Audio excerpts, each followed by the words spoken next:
Kakak kan berbuat baik, tapi dimasukin ke YouTube ya kita aja. Misalkan nge-YouTube ada keluarga aja masih diomongin, ngapain sih dikasih lihat gitu. Nah, kakak berbuat kebaikan seperti itu terus di YouTube. Pernah ada nggak sih komen-komen negatif, Kak? Ada. Belum lama kayak kita bantu viral banget itu di TikTok. Ada ODGJ, bukan ODGJ ya, dia disabilitas mental fisik, namanya Pak Joko, terus dia dipaksa ngemis sama kakaknya atau adiknya, pokoknya saudara kandungnya, yang notabene ada gangguan juga. Jadi dari pagi jam 8 sampai jam 11-12 itu dia disuruh ngemis, sedangkan kondisi fisiknya jalannya sulit, sering pingsan gitu. Nah, Kayaknya lewat deh di TikTok aku itu. iya, itu viral banget. Nah, terus kita bantu, ternyata respon dari aparat setempat malah disangka kita mungkin hanya nyari cuan. Oh iya? Gitu, bukannya respon, alhamdulillah ini ada warganya sudah terbantu. Kita bantu evakuasi ke Kemensos, ke panti sosial gitu. Terus kita lagi mikir ini kakaknya yang ODGJ juga mendapatkan perawatan gitu kan. PR-nya 2. Setelah itu next plan-nya apa nih gitu, yang si adiknya ini udah kita masukin, ntar apa lagi nih gitu. Bantuan apa lagi yang perlu kita bantu. Nah, malah seperti itu, jadi kayak kadang tuh perasaan jadi kayak kok semua di di intinya tuh kayak uang gitu, padahal yang kita dapatkan juga kita keluarkan gitu.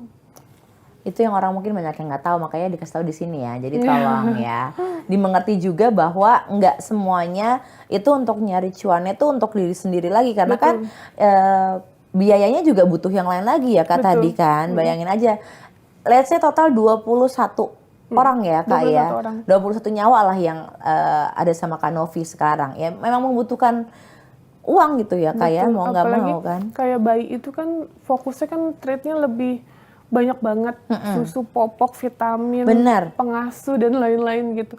Jadi kadang suka kayak mikir ini kita masih berbuat baik tapi responnya nggak seperti yang kita harapkan gitu. Jadi ya harus menguatkan diri sendiri sih.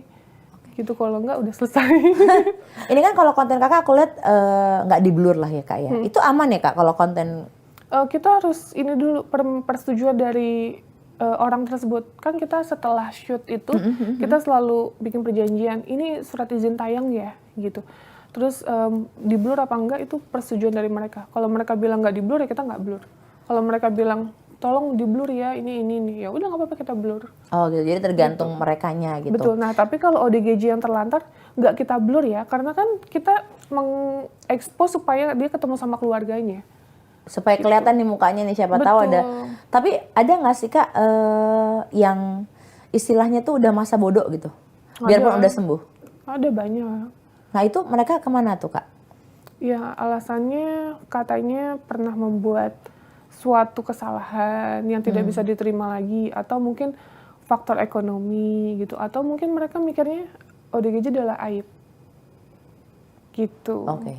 Nah, yang sudah kakak selamatkan, sudah sembuh, terus nggak bisa balik ke keluarganya, biasanya kemana Kak? Iya, kita tampung di rumah. Jadi aku nggak bisa, kayak misalnya aku tadi cerita kalau udah sayang, apalagi kan kita rawat dari dia di jalan, proses penyembuhan, kita makeover dia, mungkin dari dia nggak bisa makan pakai sendok, terus kita ajarin makan pakai sendok, ke kamar mandi kan mereka nggak biasa ke kamar mandi. Betul. Biasa di jalanan sembarangan. Nah ini kita ajarkan, ini loh kamar mandi gunanya untuk ini. Itu kan by proses, jadi perjuangan kita banget.